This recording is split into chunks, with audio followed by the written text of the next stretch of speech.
जय हिंद, वंदे मातरम। दोस्तों, 20-25 साल पहले गुंडा राज हुआ करता था।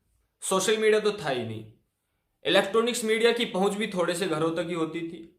तो प्रिंट मीडिया सबसे बड़ा माध्यम था। अखबार आदि, न्यूज़पेपर आदि, लोगों तक खबरें पहुंचाने का सबसे बड़ा माध्यम प्रिंट मीडिया होता था। तो उस समय पर जो सच लिखता था, जो पत्रकार, उनको मारने जैसी चीजें आम होती थी समाज में। गोली मारना, उनको फरसों से काट देना, जिंदा जला देना, ये सब चलता रहता था। आपने उस समय की फिल्मों में भी ये देखा होगा। लेकिन आज 2020 चल रहा है, सोशल मीडिया चरम पर है, इलेक्ट्रॉनिक्स मीडिया की पहुंच हर घर तक है। उस समय पर नेशनल लेवल चैनल के एक पत्रकार अर्नब गोस्वामी को मारने का प्रयास हुआ। और कब? जब उसकी पत्नी उसके साथ गाड़ी में थी तब। कल्पना कीजिए, 2020 चल रहा है और कारण क्या रहा? कारण ये रहा कि गोस्वामी ने नेशनल लेवल पार्टी की एक नेता सोनिया गांधी को कटघरे में खड़ा कर दिया पालघर के मुद्दे को लेकर। पालघर में संतों की हत्या हुई, उसने सोनिया और कांग्रेस पार्टी को कटघरे में खड़ा किया। और स्वाभाविक था, क्योंकि पालघर उस राज्य में है जहां पर आज कांग्रेस पार्टी की सरकार है। यह पत्रकार का काम होता है। केवल इसलिए उस पर हमला कर देना, यह कितना दुर्भाग्यपूर्ण है और क्या स्थिति बन रही देश की, ये आप सोच सकते हैं। कोई ज्यादा इसमें लंबा चौड़ा हिसाब किताब नहीं रखना है। लेकिन आरोप लगाया गया गोस्वामी पर कि इसने पालघर के मुद्दे को सांप्रदायिक बनाने की कोशिश की है और इसको जेल में डाल देना चाहिए। उसी पर हमला हुआ, उसी को जेल में डलवाने की कोशिश चल रही है।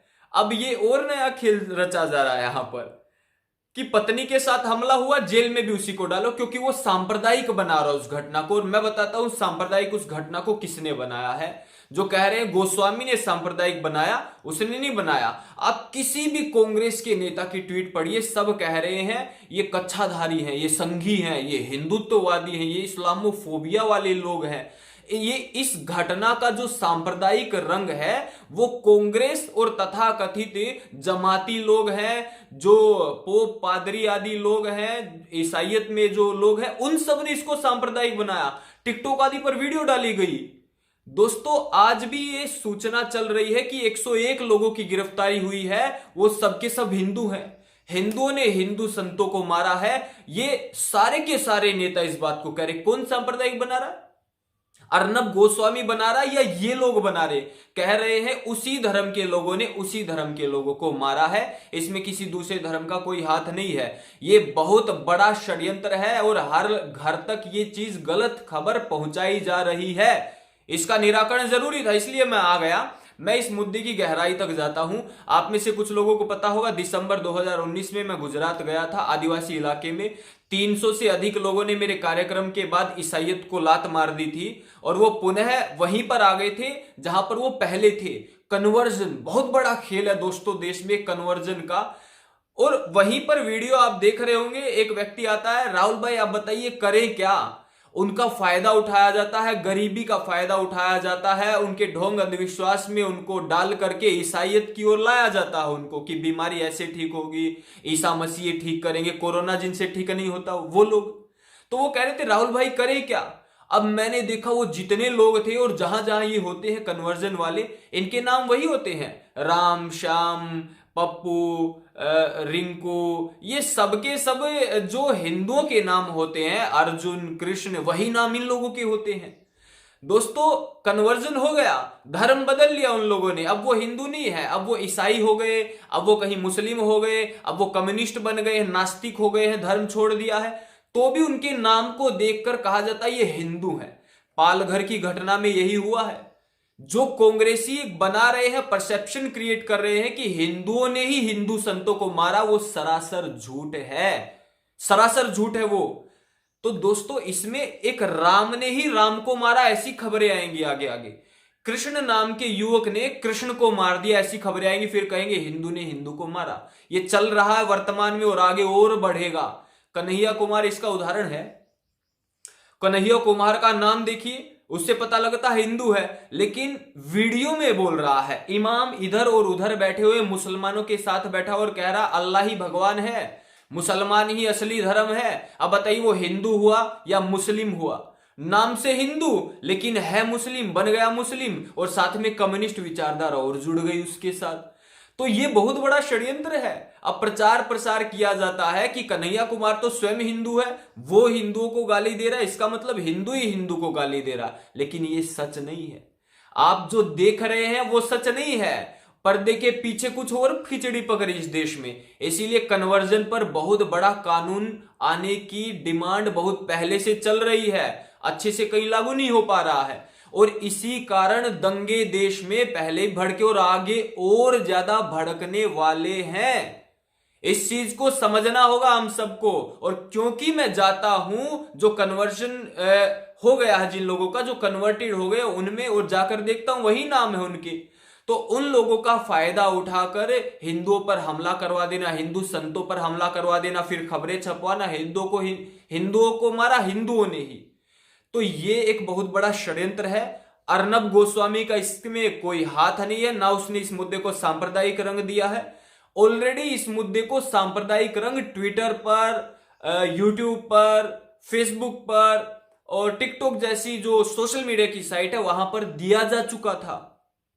लोग प्रचार कर रहे हैं। अलका लांबा वो कह रही, ट्वीट पर ट्वीट आ रहे कि उसी धर्म के लोग हैं वो 101 एफआईआर जिन पर हुई है, जिस धर्म के लोग मरे हैं पालघर में। ये सच नहीं है, याद रखना। वीडियो में आवाज भी आ रहे हैं, मार शोएब मार, ये आवाज आ रही है। और केवल मुस्लिम नहीं थे, कुछ कम्युनिस्ट भी थे, ईसाई लोग भी थे वहां पर। और कल्पना कीजिए, मैं ज्यादा लंबी चौड़ी बात नहीं कहूंगा, कांग्रेस के सारे सांसद मिलकर सोनिया गांधी को लठ से मार मारकर जान से मार देते हैं। बताइए ये बात हो सकती है या नहीं? सामान्य बुद्धि वाला, आपको कुछ लंबा चौड़ा हिसाब नहीं लगाना है, कल्पना कीजिए क्या ये हो सकता है? कांग्रेस के ही सांसद अपनी ही नेता को लठ से मार मार के और उनकी जान निकाल दे, हो सकता है? कभी आपने देखा है, सुना है कभी ऐसी खबर कि मुसलमान समाज इकट्ठा हो गया, मस्जिद में घुस के मौलवियों को लठ से मार रहा है? जो कह रहे हिंदुओं ने हिंदू संतों को मारा है, संभव नहीं है। कोई भी हिंदू भगवा चोले को पहने हुए व्यक्ति को नहीं मारेगा, उसकी उस पर श्रद्धा है भाई। कोई भी कांग्रेस का नेता अपनी कांग्रेस की नेता को नहीं मारेगा, उसकी उन पर श्रद्धा है भाई। ये सीधा फॉर्मूला है। ये तो एक सामान्य बुद्धि वाला व्यक्ति भी समझ लेगा कि इसको सांप्रदायिक रंग कौन दे रहा है। और गोस्वामी ने केवल जो सांप्रदायिक रंग दे रहे थे उनको एक्सपोज किया था अपने चैनल पर, इतना ही किया था। इतना करने पर, क्योंकि सच बोला ना, सच बोलने पर हमला कर दिया। साथ में पत्नी थी, परिवार जब साथ में था तब हमला कर दिया। वास्तव में कायर और कमजोर हो गया। अगर हिम्मत है ना, इन हरामियों में जितनी हिम्मत है, राहुल आर्य बैठा हुआ है, सालों से काम कर रहा है, हमारा बिगाड़ के दिखा दो ना कुछ। अरे इतनी हिम्मत नहीं इन लोगों में, लेकिन उस पत्रकार को पत्नी के साथ, क्योंकि परिवार के साथ था, आसानी होती है डराने के लिए। पत्नी कहेगी ये क्या कर रहे हो, डर बैठाने के लिए ये हमला किया गया है। इससे अतिरिक्त इसका कोई उद्देश्य नहीं हो सकता है। दोस्तों मैं हैरान हूं, ये देश किस दिशा में जा रहा है। जहां नरेंद्र मोदी प्रधानमंत्री, उसको जान से मारने के लिए खुलेआम लोग बोल देते, कोई कार्रवाई नहीं होती है। यहां एक कांग्रेस की नेता पर एक पत्रकार ने सवाल क्या उठा दिया, उस पर हमला हो जाता है। बहुत बड़ी बात है, बहुत बड़ी बात है ये। यूरोप था 2 महीने पहले, मैं यूरोप में मैंने देखा जो चर्च है ना, चर्च खाली पड़े हुए हैं। चर्चों में लोग नहीं जाते हैं, चर्चों में रेस्टोरेंट खुल रहे हैं, 2-4 लोग बैठे रहते हैं। उन चर्चों को बेचने के लिए इस्लाम वाले खरीद लगते हैं, बोली लगती है बेचने के लिए। इस्लामिक लोग, मुसलमान लोग खरीद लेते हैं उनको। चर्चों में लोग नहीं जाते वहां पर। ये बहुत बड़ा वहां पर एक काम चल रहा है यूरोप में, जगह जगह ईसाई ईसाइयत को छोड़ रहे हैं और भारत में ईसाइयत को ला रहे हैं। बताइए आप, वहां कोरोना से नाश हो गया, यहां कह रहे कोरोना ठीक करेंगे। पोप और पादरी, कितना अंधविश्वास और ढोंग फैलाया जा रहा है, सरेआम लोगों को मूर्ख बनाया जा रहा है, केवल कन्वर्जन को आगे बढ़ाने के लिए, लोगों को कन्वर्टेड करने के लिए।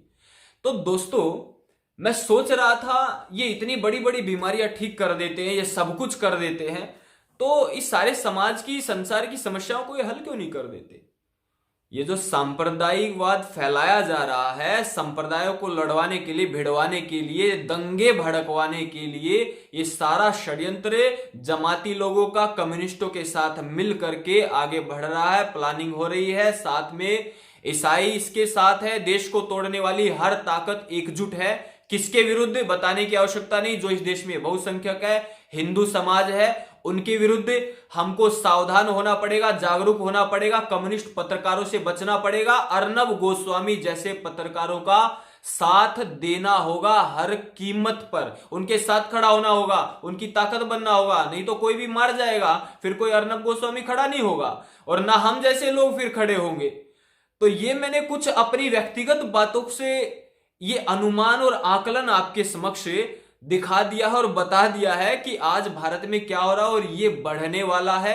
ऐसा समय आएगा जब हिंदू नाम के लोग इकट्ठे होकर संतों को मारेंगे और कहेंगे एफआईआर में ये सब हिंदू हैं, हिंदुओं ने हिंदुओं को मारा है, सांप्रदायिक रंग मत दीजिए। तो इसीलिए ये घटना निश्चित रूप से सांप्रदायिक है, हिंदुओं को सोची समझी साजिश के तहत मारा गया है संतों को, और ये घटनाएं भविष्य में बढ़ेंगी यदि हम जागरूक नहीं होंगे। इकट्ठा होना पड़ेगा और जहां कहीं ये लोग हैं, ऐसे तबके के, ऐसे जमाती और ऐसे देश विरोधी और हिंदू विरोधी लोग हैं, उनको भगाना पड़ेगा। इसके अतिरिक्त कोई इलाज नहीं है इन सब लोगों का, ये आप सोच लीजिए। और इस वीडियो को हर घर तक पहुंचाइए, बहुत महत्वपूर्ण है ये। आगे भविष्य में जो होने वाला वो बता, और वर्तमान में जो सांप्रदायिक रंग दिया गया है वो गोस्वामी के द्वारा नहीं दिया गया है। ये वीडियो सिद्ध कर रही है बात, ना हिंदुओं ने सांप्रदायिक रंग दिया है। मेरी पिछली वीडियो देखना आप, हमने कोई सांप्रदायिक रंग नहीं दिया, ऑलरेडी उन्होंने दिया है, हमने केवल जवाब दिया है। और वो जवाब देने पर भी क्या हश्र हो रहा है हिंदुओं का, वो आप देखिए। एक तरीके से जिस मोदी को हिटलर से कंपेयर किया जा रहा है, मैं कहता हूं ये जितनी भी विरोधी ताकतें हैं, ये सारी की सारी वो माओ और स्टालिन वाली ताकतें हैं, जिन्होंने पिछले 100 साल में 12 से 15 करोड़ लोगों की हत्याएं करी हैं। ये वो लोग हैं और आज भी भारत में करने के सपने देख रहे हैं। हम इसको होने नहीं देंगे। देश हमारा है, हमारे पूर्वजों ने बड़े ही मेहनत और पुरुषार्थ से इसको बचाकर रखा था, हम इसको ऐसे बर्बाद नहीं होने देंगे। हर घर तक पहुंचाइए, वीडियो बहुत जरूरी है। और अर्नब गोस्वामी का साथ दीजिए, खड़े होइए, प्रचार प्रसार करिए। आपने वीडियो देखी, बहुत बहुत आभार। थैंक्स भारत यूट्यूब चैनल को हर घर तक पहुंचाइए, इस वीडियो को ज्यादा से ज्यादा शेयर करिए, यही प्रार्थना करता हूं। जय हिंद, वंदे मातरम, नमस्ते।